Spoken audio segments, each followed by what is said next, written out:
আকবার বলেন। আমার দয়াল নবীজির জীবনে কারো পিছনে নামাজ পড়েন নাই, আমার নবীজির পিছনে নামাজ পড়েছিলেন। সুবহানাল্লাহ বলেন। কারো সাহস হয় নাই আমার নবীর সামনে গিয়ে নামাজ পড়াইতে। নবীরা তো পারবেই না। আমার নবীজির এখানে একটি ঘটনা ঘটেছে। এই যুবক, এখানে একটি ঘটনা ঘটেছে। আমার নবীজি 2 রাকাত নামাজ পড়লেন, আবার কোন কোন কিতাবে আছে 3 রাকাত নামাজ পড়লেন। কয় রাকাত? 3 রাকাত। এক জায়গাতে আছে 2 রাকাত, আর এক জায়গাতে আছে 3 রাকাত। আমার নবীজি প্রথম রাকাত নামাজ পড়লেন নিজের জন্য, সুবহানাল্লাহ বলেন। দ্বিতীয় রাকাত নামাজ পড়লেন তার উম্মতের জন্য। দ্বিতীয় রাকাত যখন নামাজ পড়লেন, আল্লাহ ডাক দিয়ে বলেন, হাবিব গো, ও হাবিব, আপনি আপনার নিজের জন্য নামাজ পড়লেন, আপনি আপনার উম্মতের জন্য নামাজ পড়লেন। ও গো হাবিব, ও নবী, যে আমার জন্য কি আপনি নামাজ পড়বেন নাই? আমার জন্য কি আপনি নামাজ পড়বেন নাই?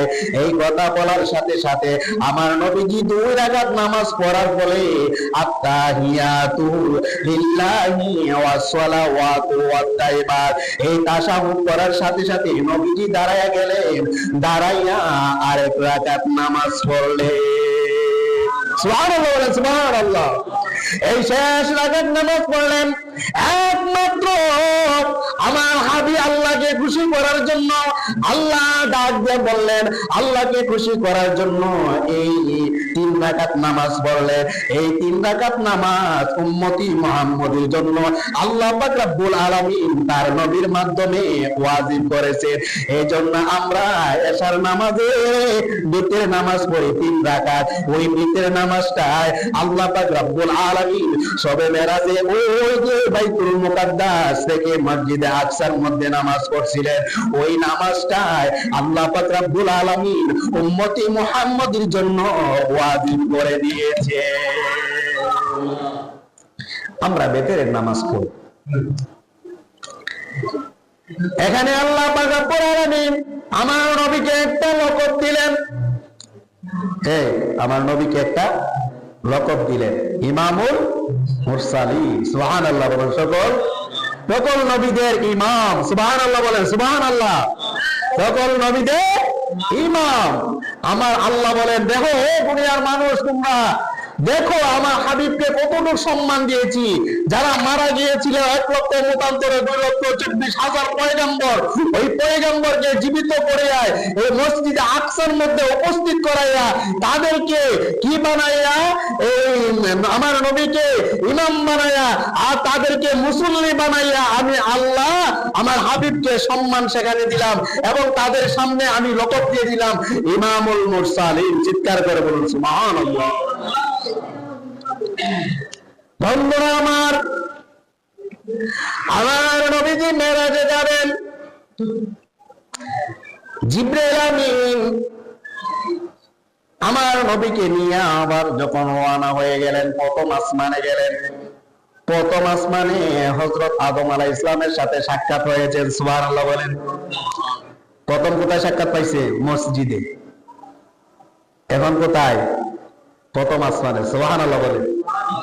7 জন নবীকে আল্লাহ পাক রব্বুল আলামিন, 7 থেকে 9 জন নবীকে আল্লাহ পাক রব্বুল আলামিন নবীকে স্বাগতম জানানোর জন্য প্রথম আসমানে, দ্বিতীয় আসমানে, তৃতীয় আসমানে, চতুর্থ আসমানে, পঞ্চম আসমানে, সপ্তম আসমানে, সপ্তম আসমানে, ষষ্ঠ আসমানে, সপ্তম আসমানে, এই 7 আসমানে 9 জন নবীকে দাঁড়া করায়া স্বাগতম জানানোর জন্য, আহলান সাহলান জানানোর জন্য আল্লাহ পাক রব্বুল আলামিন নির্দিষ্ট করে রেখেছিলেন। চিৎকার করে বলেন সুবহানাল্লাহ। সর্বপ্রথম ওই যে মসজিদে আকসার থেকে যখন রওনা হবেন, জিবরাইল আমিন আমার দয়াল নবীজির সামনে কিছু খাবার আইনা দিলেন। একটা আইনা দিলেন দুধ। সুবহানাল্লাহ বলেন। একটা প্লেট আইনা দিলেন দুধ, আর একটা প্লেট আইনা দিলেন শরবত। কি খাওয়াই? শরবত। কয়টা আনছে? দুইটা। দুইটা প্লেটের মধ্যে, দুইটা কাপের মধ্যে এভাবে আইনা নবীজির সামনে হাজির করে দিলেন। ইয়া রাসূলুল্লাহ, নবী গো, আপনি এই দুইটা জিনিস আমি আপনার সামনে হাজির করে দিলাম, আপনি কোনটা পছন্দ করবেন? সুবহানাল্লাহ। নবীজি সর্বপ্রথম পছন্দ করেছেন যেটা, সেটা হলো দুধ। সুবহানাল্লাহ বলেন না? শরবত পছন্দ করেন নাই, কি পছন্দ করেছেন? দুধ। জিবরাইল আমিন ডাক দিয়ে বলেন, ইয়া রাসূলুল্লাহ, নবী গো, আপনার ভাগ্য খুবই ভালো। সুবহানাল্লাহ বলেন। যে দুধ পছন্দ করেছেন, আপনার উম্মতরা ভাগ্যবান। আপনার উম্মতরা হবে কিটা? হ্যাঁ, আপনার উম্মত এমন হবে, তারা হবে আমলি ব্যক্তি। চিৎকার করে বলেন সুবহানাল্লাহ। আপনার উম্মতরা কি হবে? আমলি ব্যক্তি। দুধ পছন্দ করেছে। আসলে কি আমার নবী কি জানে না কোনটা ভালো কোনটা খারাপ? জানে কি জানে না? জানে, কিন্তু তারপরও এই ঘটনাটা ঘটাইছেন। ঘটানোর কারণ হলো নবী শান বোঝানোর জন্য। সুবহানাল্লাহ বলে। আমার যুবক ভাইরাম, প্রথম আসমানে গেলেন, হযরত ইব্রাহিম আলাইহিস সালামের সাথে দেখা হলেন। দ্বিতীয় আসমানে গেলেন, তৃতীয় আসমানে গেলেন। আমি সংক্ষিপ্ত ভাবে বলে ফেললাম, কারণ সময় অল্প। এরপরে আমার দ্বিতীয় বক্তা চলে আসবে, তিনি বিস্তারিত আলোচনা করবে। ও যুবক ভাইরা, আমি তো আপনাদের মসজিদের খতিব। আমাদের যিনি মেহমান এসেছেন, মেহমানকে সম্মান দেওয়া কি উচিত না? মেহমানকে সম্মান দেওয়া উচিত কিনা? অবশ্যই। মেহমানকে মেহমানদারি করা এটা আল্লাহ একটা নিয়ামত। সুবহানাল্লাহ বলেন। আল্লাহ মেহমানদারি করবেন, কিন্তু আল্লাহ নিজে মেজবান হবেন, আমার নবী হবেন মেহমান। সুবহানাল্লাহ বলেন না? কোথায়? ওই যে যাইতেছে, আল্লাহ অপেক্ষা করতেছে আহলাম সাহালাম জানানোর জন্য। এবং সপ্তম আসমানে গিয়ে পৌঁছলেন। সপ্তম আসমানে যখন পৌঁছলেন, তখন হযরত আদম আলাইহিস সালামকে, হযরত ইব্রাহিম আলাইহিস সালামকে দেখতে পাইলেন। ইব্রাহিম আলাইহিস সালাম সে বাইতুল মামুনের মধ্যে একটা মসজিদ আছে সপ্তম আসমানে, সেই মসজিদের মধ্যে ধাক্কা দিয়ে বসে রইলেন। সুবহানাল্লাহ। ইব্রাহিম আলাইহিস সালামের সাথে পরিচয় হয়েছিলেন। আর ওই বাইতুল মামুনে 70,000 ফেরেশতারা তাওয়াফ করে। ওই 70,000 ফেরেশতা একবার তাওয়াফ করতেছেন, যে দ্বিতীয়বার আর তাওয়াফ করা কিয়ামত পর্যন্ত সময় পাবে না। যারা তাওয়াফ করতেছে তারাই চলে যাবে। আর এভাবে প্রতিদিন 70,000 ফেরেশতা কি করতেছেন? তাওয়াফ করতেছেন। কিয়ামত পর্যন্ত তাওয়াফ করবেন। সুবহানাল্লাহ। যারা একবার করবে, দ্বিতীয়বার করার মতো আর সময় পাবে না। আমার যুবক ভাইরা, সেখানে আমার নবীকে আল্লাহ পাক রব্বুল আলামিন তার কুদরতি দ্বারায় 4টা নহর দেখাইছিলেন। কয়টা নহর? 4টা। একটা, 2টা হলো গোপনীয়, আর 2টা হলো প্রকাশ্য। সুবহানাল্লাহ বলেন। কয়টা? 4টায়। 2টা হলো প্রকাশ্য আর 2টা হলো গোপন। প্রকাশ্য যেটা, এইটা হলো দুনিয়াতে আছে, আর গোপন যেটা, এটা হলো জান্নাতে আছে। সুবহানাল্লাহ। একটা হলো যে প্রথম নহরটা হলো প্রকাশ্য যেটা, এটা হলো নীল নদ। সুবহানাল্লাহ বলে। আর 2 নম্বর নহরটা হলো ফোরাত নদী। সুবহানাল্লাহ বলে। এই 4টা দেখেছেন, 4টার মধ্যে 2টা গোপন রাখছে আর 2টা প্রকাশ করেছেন। একটা হলো নীল নদ, আরেকটা হলো কি? ফোরাত নদী। সুবহানাল্লাহ বলে। আমার নবীজিকে নিয়ে আল্লাহ পাক রব্বুল আলামিনের কাছে যাবেন, আরশে আজিমে চলে যাবেন। সিদরাতুল মুনতাহার গিয়া যখন পৌঁছলেন, আমার যুবক ভাইরা, জিবরাইল ডাক দিয়া বললেন, ইয়া রাসূলুল্লাহ, নবী গো, ও মায়ার নবীজি, আমি তো আর সামনে বাড়তে পারবো না। তখন আমার নবী ডাক দিয়া বললেন, কেন গো জিবরাইল, তুমি সামনে বাড়তে পারবাই না? আমি এজন্য সামনে বাড়তে পারবো না, আমি যদি সামনে বাড়ি, আল্লাহর নূরের তাজাল্লিতে আমি জিবরাইল পুরা সারহার হয়ে যাব। আমার এখানে সীমাবদ্ধ, এছাড়া আমি আর একটু চুল পরিমাণ সামনে বাড়তে পারবো না। আমার নবী ডাকতে বললেন, ও জিবরাইল, তোমার যে জায়গায় শেষ, আমার সেই জায়গায় শুরু। সুবহানাল্লাহ বলেন। তোমার যে জায়গায় শেষ আমার সেই জায়গায় শুরু। কারণ যারা আমার নবীকে বিশ্বাস করবে না, যারা মেরাজকে বিশ্বাস করবে না, কখনো সে ইমানদার হতে পারবে না। যারা ইমানদার আমার নবীর মেরাজকে বিশ্বাস করতে হবে। আর মেরাজকে যারা বিশ্বাস করবে তারা আমার নবীকে নূরও মানতে হবে। মেরাজকে যারা বিশ্বাস করবে তারা আমার নবীকে কি মানতে হবে? নূর মানতে হবে। কারণ নবী এমন নূর, অনেকে বলে নবী জাতি নূর নাকি শ্রীপতি নূর। আরে জাতি নূর আর শ্রীপতি নূর মারামারি করে লাভ কি? নবী তো নূর, নূর এমন নূর, আল্লাহ নূরের সাথে যে নূর সবচেয়ে মিলে, আল্লাহর যে নূর নবীর সে নূর। সুবহানাল্লাহ। জিব্রাইলও তো নূর। তোমরা কথা কন না কেন? জিব্রাইল কয় নিজে আমার দ্বারা সম্ভব হইতো না। আর আমার নবী কয় জিব্রাইল তোমার এখন শেষ, আমার শুরু। ইয়া রাসূলুল্লাহ ইয়া হাবিবাল্লাহ ইয়া রাসূলুল্লাহ ইয়া হাবিবাল্লাহ ইয়া রাসূলুল্লাহ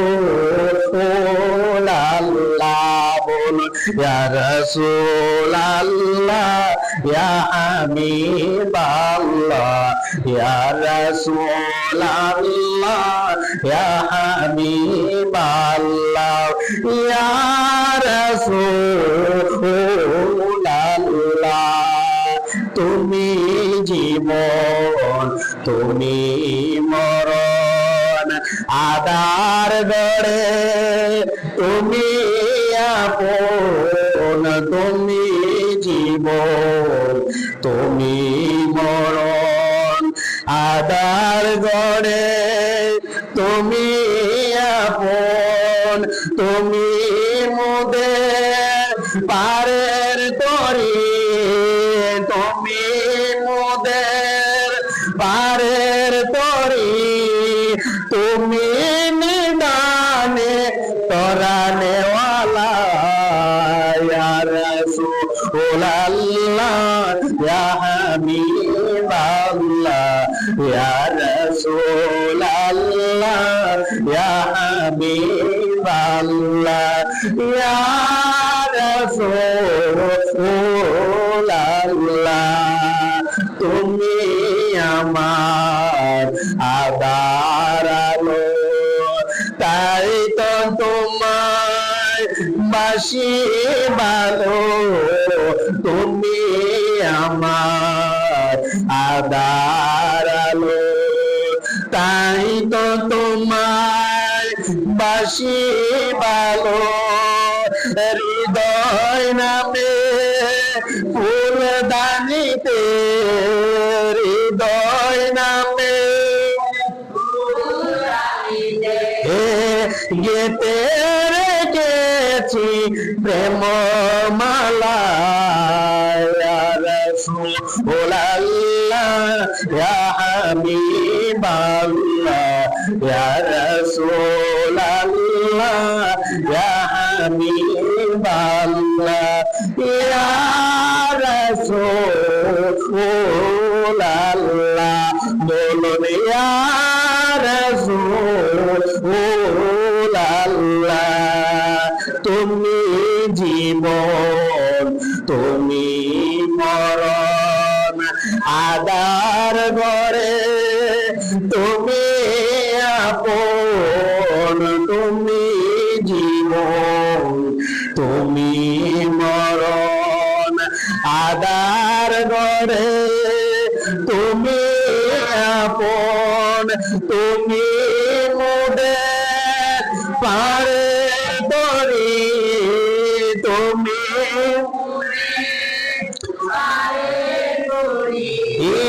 তুমি নিদানে তরানে ওয়ালা ইয়া রাসূলুল্লাহ ইয়া হাবিবাল্লাহ ইয়া রাসূলুল্লাহ ইয়া হাবিবাল্লাহ ইয়া রাসূলুল্লাহ ইয়া রাসূলুল্লাহ। আমার বন্ধুরাই ওই জিবরাইল আমিন ডাক দিয়া বললেন, ইয়া রাসূলুল্লাহ, নবী গো, আমার দ্বারা সম্ভব হবে না, আমার এতটুকুই সীমাবদ্ধ। আল্লাহরে ডাক দিয়া বললেন, আল্লাহ গো, ও আল্লাহ, জিব্রাইলের তো এখানে সীমাবদ্ধ, এখন তো জিব্রাইল যাইতে পারবে না। আমার নবী ডাক দিয়া বললেন, ও জিব্রাইল, তোমার যে এই জায়গায় সীমাবদ্ধ আমিও বুঝতে পারছি, কারণ এর আগে এর উপরে যাইতে পারবাই নাই। কারণ জিব্রাইল আবার আমার নবীকে ডাক দিয়া বললেন, ইয়া রাসূলুল্লাহ, নবী গো, ও মায়ার নবী জি, আপনি কোনো টেনশন করবেন না। আমার নবী বলেন, আমার তুমি এই কথা বলিও না, ও কিছুক্ষণের মধ্যে একটা পাখি আসবে, রব একটা পাখি আসবে গো, সেই পাখিটার কোনো ড্রাইভার থাকবে না, সেই পাখিটার কোনো ইঞ্জিন থাকবে না, শুধু একটা পাখি যন্ত্র দেখা যাবে, ওই যন্ত্রটার উপরে আপনি উঠবেন, ওটার ফলে আপনাকে এই যন্ত্রটায় আরশে আজিমে আল্লাহর সাথে ওই পাখিটাই নিয়ে যাবে। সুবহানাল্লাহ বলেন, সুবহানাল্লাহ। আমার নবী, আপনার নবী রাহমাতুল লিল আলামিন নবীজি একটু অপেক্ষা করলেন। অপেক্ষা করার পরে দেখা গেল একটা পাখি আসলো, সেই রব্ব পাখিটা আসলো। আসার পরে আমার দয়াল নবীজি কি করলেন, ওই পাখির উপরে সওয়ার হইলেন গো। হওয়ার পরে পাখি উঠার এভাবে পাখিটা নবীজির কদম মোবারকের সামনে আইসা এভাবে দাঁড়াইলেন। দাঁড়াইয়া আমার নবীজি সেই পাখিটা এমন ভাবে দাঁড়াইলেন যাতে আমার নবী যেন কষ্ট না হয়। আমার নবীর সামনে দাঁড়াইলে নবী বেয়াদবি হয়ে যায়, এত নম্র ভদ্রভাবে দাঁড়াইছে।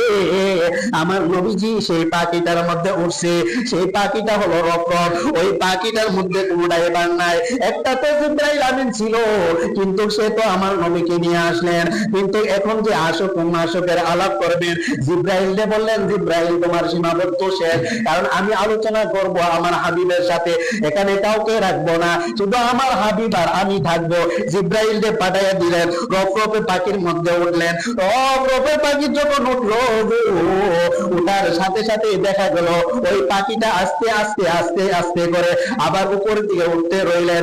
আমার নবীজি চারিদিকে তাকাইলেন, তাকাইয়া সারা পৃথিবীটা দেখলেন, দেখে আরশে আজিমে গিয়া বসলেন। আরশে আজিমে যখন বসলেন রে বাবা ভাইয়েরা, কি করলেন জানেন নে? আমার দয়াল নবীজি জুতা মুবারক খুলতে চাইলেন। আল্লাহ ডাক দিয়া বললেন, ইয়া ও নবী গো, ও মায়ের নবীজি, আপনাকে তো মুসা নবীর মতো আমি মনে করি নাই, আমি তো ঈসা নবীর মতো মনে করি নাই, আমি তো নূহ নবীর মতো আপনাকে মনে করি নাই। কারণ ঈসা নবী জুতা নেয়া ওঠার জন্য আমার সাথে কথা বললে, ঈসা হযরত মুসা আলাইহিস সালাম, মুসা আলাইহিস সালামকে ডাক দিয়া বললাম, মুসা রে, ও মুসা, তুমি তোমার জুতা পরিলা তোর পাহাড়ের মধ্যে ওঠো, ওইটা আমার সাথে প্রেমের আলাপ করার জন্য তুমি প্রস্তুতি নাও। কিন্তু আপনারে তো আমি মুসা নবীর মতো মনে করি না। ও নবীজি, আপনার জুতা মোবারক উঠুন, জুতা মোবারক নিয়ে আরশে আযমে উঠুন। আরশে আযমে আপনার জুতা মোবারক ধুলি গুলা পাইয়া আরশে আযিম বন্ধ হয়ে যাবে। আমার নবীজি কি করলেন বড় ভাইরা, ওই জুতা নিয়ে আমার দয়াল নবীজি আরশে আজিমে উঠলেন। ওঠার ফলে ওই আরশে আজিমে জুতা লইয়া ওঠার ফলে আল্লাহ ডাক দিয়া বললেন, ও হাবিব গো, আপনি আমার জন্য কি নিয়ে আসলেন? আপনি দুনিয়াতে আসলেন, দুনিয়াতে আসার ফলে আপনি আজকে তো আপনাকে আমি মেজবানদারি করব, আমি মেজবান হইব, আপনি হইলেন মেহমান।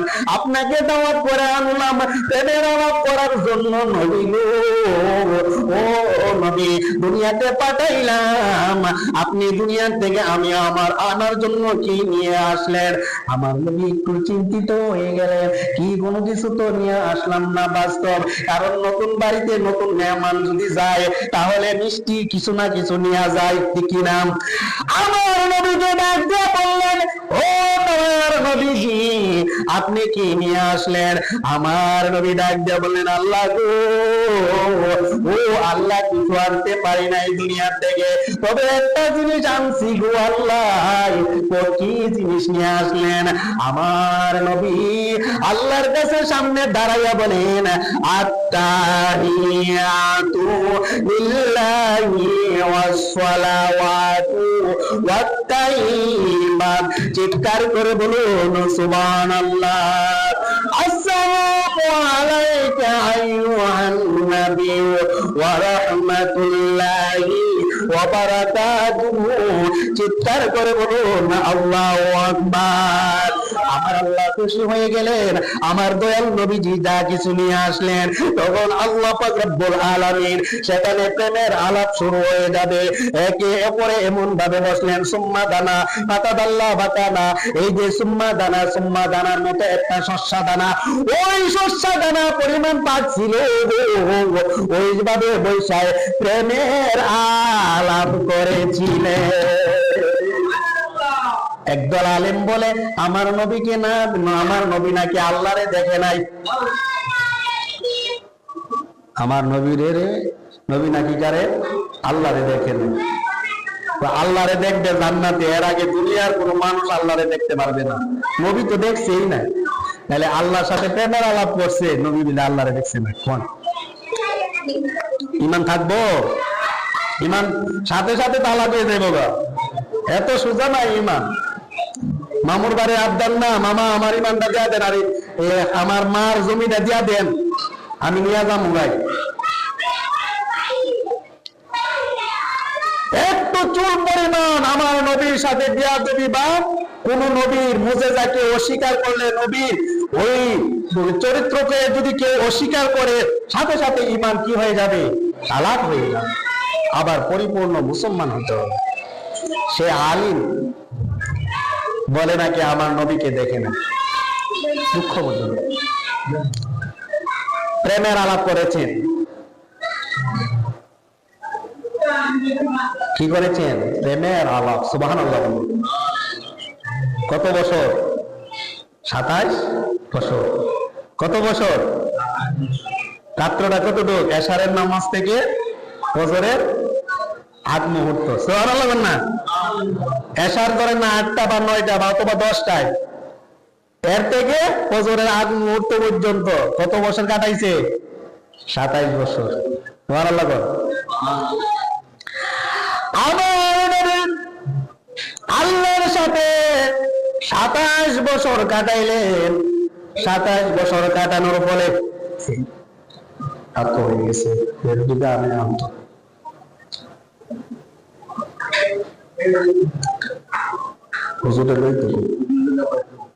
ছাত্র হয়ে গেছে তো শীতে না, মানুষ নাই। আমার যুবক 27 বছর রাত্র কাটাই দিল, কিন্তু সময়টা অল্প। আমার বন্ধুরা একটু গভীর মনোযোগ।